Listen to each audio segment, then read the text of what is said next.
Me gustaría, licenciado, si comenta un poco con la gente de estos mitos que escuchamos quienes estamos fuera de estos muros, de los famosos celulares que se siguen utilizando dentro, de que se introduce algunos familiares con estupefacientes y sobre todo también hablar un poco de los custodios, de cómo los seleccionan, cómo están también, si los vigilan, si no los vigilan.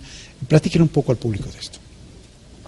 Con mucho gusto, don Francisco. Mire usted, en los sistemas carcelarios siempre va a haber la intención de tratar de penetrar a los establecimientos a través de cuestiones que no están permitidas. Yo no sé por qué, parece que es una forma que los seres humanos nos imponemos, reto, ¿no? Cumplir ese reto sí. de transgredir, ¿no? Vas a ver que sí lo introduzco y que vas a ver que no pasa nada, ¿no? No pasa nada. Entonces, unos inventamos algo para evitarlo y los otros ya están inventando otro para violar las leyes, las reglas. En el Estado de México se ha hecho un gran esfuerzo, no nada más de orden financiero, sino de imaginación para mantener los centros estables y seguros. Hemos trabajado, se ha invertido gran cantidad de dinero para implantar todo un sistema de monitoreo a través de videocámaras. 9 de los centros grandes del Estado, en donde está albergado el 90% de la población, ya cuentan todos esos 9 con sus cámaras que están funcionando al 100%. Se ha invertido también para poner arcos detectores de indebidos, metales, etcétera, y tenemos un grupo de instrumentos que nos permiten supervisar sin tocar a las personas para que no se introduzca, por ejemplo, drogas. Adicionalmente estamos trabajando con un grupo canino que acabamos de crear también para la detección de todo esto prohibido, y desde luego hemos puesto particular énfasis en que no se introduzcan los celulares, porque está probado que a través de ellos pues se realiza actos indebidos a veces dentro de las mismas establecimientos. Centro Así es. De control, ¿no?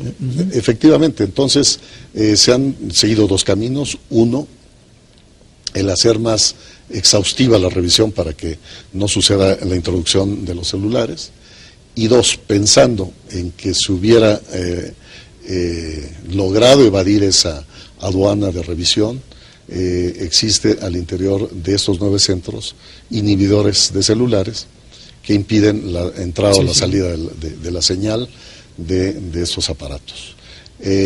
Y adicionalmente, pues una búsqueda permanente, continua, cotidiana, todos los días, de revisión de los lugares en donde posiblemente pudieran esconder estos aparatos.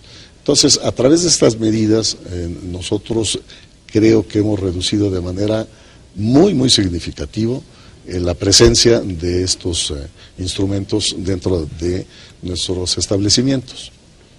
Hemos procurado también trabajar con todo aquello que nos permite comenzar a identificar el que se pudiera iniciar la creación de alguna banda dentro del reclusorio, y tenemos en estos momentos 9 cabinas en donde estamos empezando a registrar la voz de aquellas personas que comienzan a ingresar a las prisiones, no nada más de aquellos que ya tienen una organización criminal al exterior, sino todos aquellos que por mandato de la Procuraduría o del juez ingresan a nuestros establecimientos. Todo el mundo quien entra ahí ya sentenciado, ¿no? Tiene que registrar su voz. Se está registrando la voz. ¿Qué se hace con ello? Esa voz se almacena y sirve como un testigo para comparar en los casos de que hubiera algún delito, por ejemplo, el de las llamadas telefónicas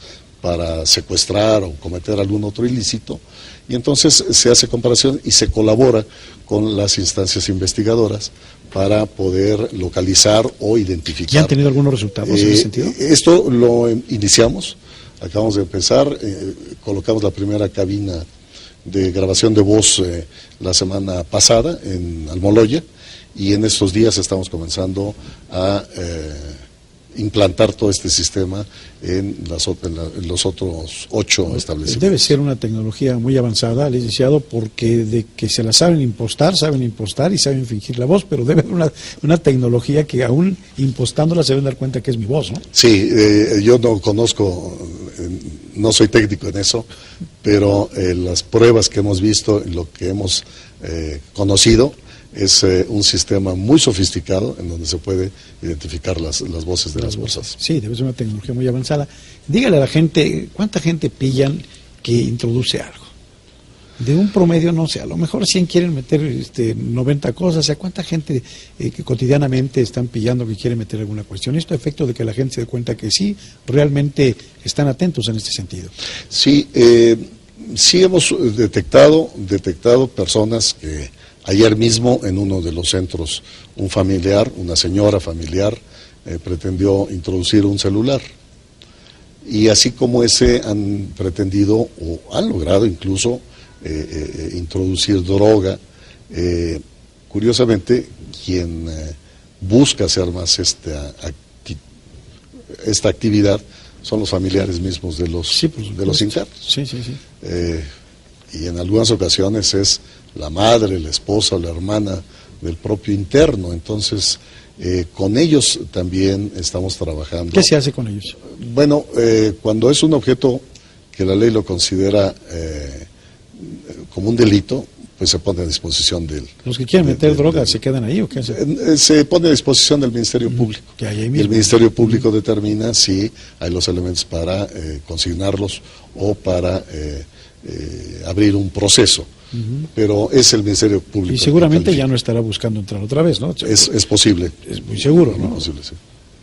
Dígame un poco del personal, platícale a la gente del personal de confianza, los famosos custodios, pobres custodios. Yo me imagino que no es sencillo vivir ahí, pero sin embargo le cuelgan milagros que no son, o algunos seguramente también tienen muchos milagros que no conocemos. La labor penitenciaria es una labor muy compleja, es una labor muy complicada y en algunas ocasiones incluso es ingrata. Pero yo creo que quienes tienen la mayor responsabilidad y en quien se cimenta la mayor de las actividades al interior de un reclusorio son los custodios. A mí me parece que la custodia es un trabajo muy difícil, es muy duro, es estar todos los días en contacto con una persona antisocial, sí, por supuesto, en donde la autoridad todos los días... Sí, no puede llevar bombones y paletas para que se tranquilice, ¿no? No puede decir, entonces, no está con niños. Pero buscar ese equilibrio entre la severidad y la firmeza en el trato y no violentar sus derechos, yo creo que esa es la gran virtud que tiene el trabajo penitenciario. Y sobre todo los protocolos de seguridad que ni el familiar comprende ni entiende, ni mucho menos el que está purgando alguna condena. Son protocolos de seguridad que se deben seguir y supongo que es ahí en donde quien está fuera o está visitando a un familiar, pues quisiera que fuera tratado de otra manera. Así es, y bueno, el custodio cumple su trabajo y yo creo que la función de los directivos es reconocer cuando lo están haciendo bien y sancionar cuando lo están haciendo mal. Yo no dudo que haya personas que pretendan cometer ilícitos porque ya se identificaron con la población a quien deben cuidar y a quien deben hacer respetar la ley. Es muy complejo a veces el ser firme y por el otro lado el ser tolerante. ¿En dónde está ese término mío? Yo creo que sí existe. Y que es el cumplimiento estricto y necesariamente del reglamento. ¿Cuáles son los controles de confianza para cada uno de esta gente? Pasan, actualmente que están comenzando a ingresar, se les hace control de confianza. Vamos a entrar en un proceso en unos días de reclutamiento, selección y capacitación de personal nuevo de custodia. Y lo primero que vamos a hacer es aplicarles todas las baterías de pruebas para el control de confianza. Y si pasan esta primera parte, entonces ya entramos a la que sigue para ver si tienen la vocación, la capacidad, los conocimientos, las habilidades para continuar en este proceso. Y si es así, entonces se le contrata y después se le capacita. ¿Cuál es un requisito primordial que yo no puedo ser un custodio si es que voy a buscar? Bueno, que hubiera algún antecedente penal, el que hubiera algún impedimento físico, el que hubiera algún problema de orden psicológico, incluso el que tuviera algún pariente que estuviera involucrado en un ilícito. ¿Cuántos reclusos tenemos peligrosos en el Estado de México, licenciado? Aproximadamente. Bueno, yo le voy a contar, como decía un queridísimo maestro mío, el doctor Rodríguez Manzanera, cuando hablábamos de peligrosidad en criminología, y dice, la peligrosidad es como la belleza. A algunos le puede parecer bello y a algunos les puede parecer horroroso. Así también un poco la peligrosidad.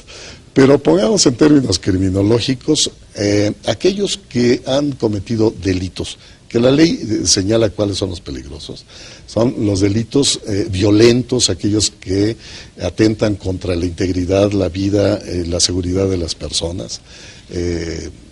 En estos momentos, bueno, aquellos delitos atroces como las violaciones, los secuestros y actualmente las extorsiones, en donde está de por medio todo un entorno familiar y social. Yo creo que... Porque están los cárteles seguramente. Sí, hemos de andar entre un 15 y un 10% de estos, que consideraría yo los líderes, los que organizan, los que tienen capacidad de planeación, organización e incluso de financiamiento, ¿no? Yo creo que andamos entre un 10 y un 15%.